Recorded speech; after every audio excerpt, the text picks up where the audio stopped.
This kid was told that he had knee pain, and he was told by the orthopedist that he needed surgery.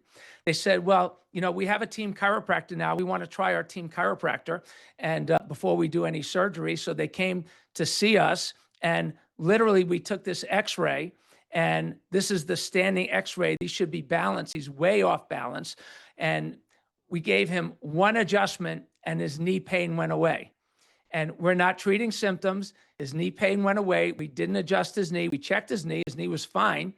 And we balanced out his spine. And guess what? No more knee pain. He hasn't missed a game. He hasn't missed a practice. And he's back on the field.